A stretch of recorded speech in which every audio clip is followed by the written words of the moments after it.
Okay, we are now on the passenger side. From this point back to the bed, it's exactly the same as the other side, so I skipped that.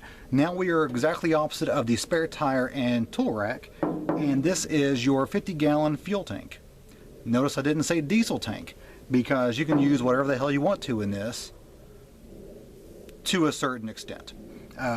There's lots of rules and regulations to follow, but I do burn quite a bit of waste motor oil that I've changed. I changed my own oil, so I burn this in here too, along with normal diesel.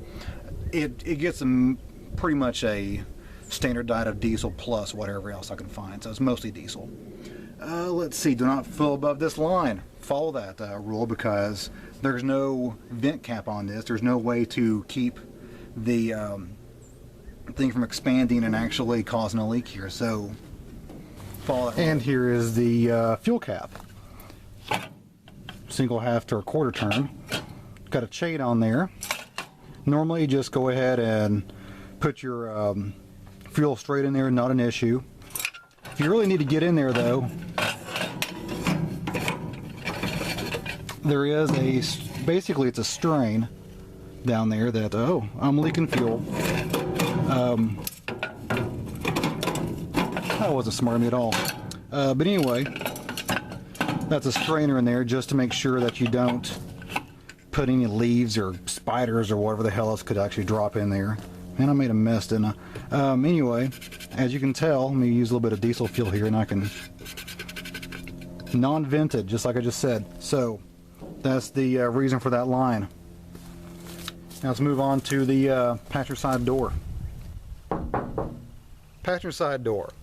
Again, no locks on a Deuce. You can add them. I've seen them being added. But really, who's going to steal a Deuce? Doesn't make a good getaway vehicle. Beside that is, this has about 9,000 turns for it. There we go. That's how you jump the sucker off. I guess you could actually, if you ever let your Deuce batteries die, I would suggest just charging them individually. You know, if you need to, take them down to AutoZone, have them charge them up for you and bring them back. Trying to jump off a 24-volt system with anything other than a 24-volt system, nearly impossible. I guess you could do it, but why run a chance of screwing something up? Either charge the batteries, or if you have another Deuce and a half or another way to actually use this. I don't even have a cable for this, but that's how they actually charge them up and jumpstart Deuces in the military, is using this plug here.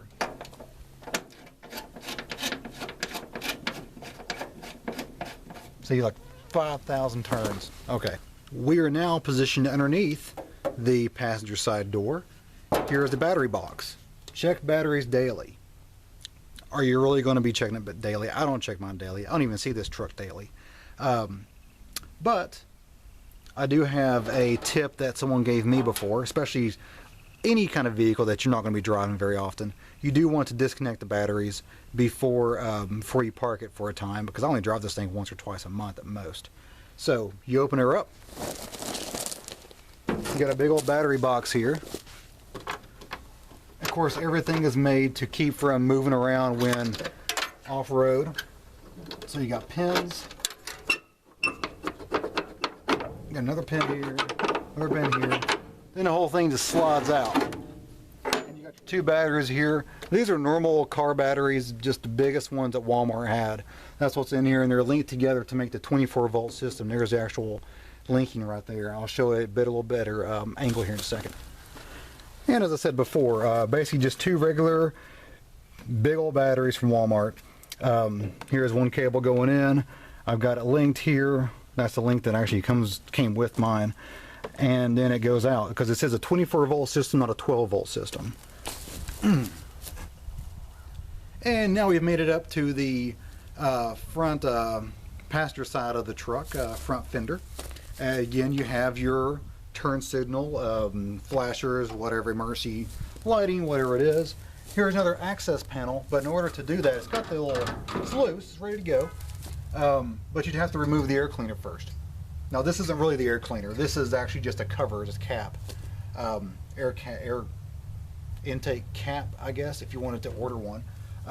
Basically, the air is just to protect it. The air goes in, kind of like a mushroom effect. Goes in, goes out, goes into the actual air cleaner, which is right here, and is about the size of your AC unit at home. It's huge. And then walking back, here we have extended mirrors again, and here is your smokestack. It's got the grating here to keep people from burning themselves. It does get pretty warm. You can actually, it's sectioned. You can actually take it apart right here. So if you needed to park this in a low ceilinged area, or you're going to ship it, because it actually has shipping weight and the size of a crate you need to ship this truck inside on a panel. You can basically take everything down to where the highest point is your steering wheel. So there's a little hinge right here. You just take that off, comes right off. This loops down and actually has a little section here to catch water just in case. I'll show you that here in a second. And as promised, here is the bottom of the smokestack. It goes through the fender and then comes down and does a little U-turn there. You give a really low area, so then any water that does happen to make it into the smokestack actually collects here versus go straight into the engine and ruin it. So pretty neat design, pretty good design there. Alrighty, now we've made it all the way around to the front of the truck. Okay, let's see. First off, the front bumper is basically an I-beam that's been bent around a little bit. It's super, super thick. I'm sure you could take down a building with this. Let's see, here's a front step. I'm not sure if all of them have that or not, but basically the way you get up here to work on the engine, which you do have to get up here to get it into the engine bay. You step, and then just jump over to the fender, or walk across the winch to the other fender. Or you can just stand on the winch and just work from there. I do that too. Let's see here. You got your normal grill here, radiators inside there. You got your headlights. Over here, right underneath this, I don't know if you can see that very well or not, it's a blackout light. It doesn't work. It doesn't have a bulb in it. So I need to put one in there. I don't know how bright it is, but apparently if you're in a firefight and you don't want your location known, you turn off all your lights except for your blackout light so you can see at least where your tires are going, basically. That's the premise of it. I have no idea if it works very well or not. Again, I've never had a light in it, so I have no idea, and it's kind of hard to track down 24-volt bulbs. Let's see, the winch. The winch is, I've never had to use it. I've played with it a little bit, but I've never had to use it. It's honestly, it's a pain in the ass. I basically got it on this Deuce because it just looks awesome with it. So it's really aesthetics only. It's PTO driven. It's not electric. It's a two-man operation. You need someone inside the cab at all times actually working this thing, because it's driven off the engine. It's a PTO, and like a PTO on a tractor, except instead of the power takeoff going back to the baler or whatever you got back there, it's going forward to the winch. Let's see, now this is an M35A2. The M35A3s actually had a hydraulic winch. I don't know why they did that. I don't have an A3, so I've never researched it. I don't know if it's stronger, more reliable, better. I have no idea. But it is hydraulically driven, which I think is interesting. Okay, let's see. And to get the hood up, basically, you have it's just like a Jeep. Just like a Jeep Wrangler. You got those little pins here. You flip the pin, you flip the pin, you got a little latch here, and the whole sucker just goes up.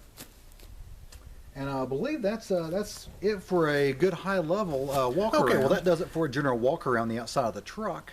Go ahead and subscribe and stay tuned, because next month I will be going into the interior and showing you that. Showing you all the different gizmos that goes on in there, as well as showing you a startup procedure.